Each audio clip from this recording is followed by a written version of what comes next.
அக்கினியை இறங்கிடுமே, அக்னிநாவாக அமர்ந்திடுமே, பெரும் காற்றாக வீசிடுமே, ஜீவ நதியாக பாய்ந்திடுமே.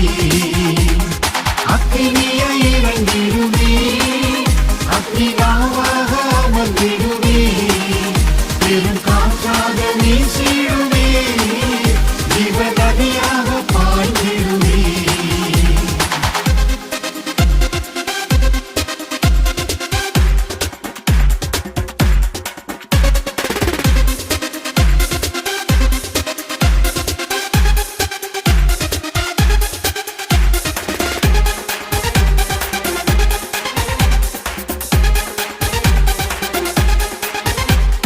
கர்மேல் மலை ஜப வேளையில் ஒரு கையளவு மேகம் காண்கிறேன்.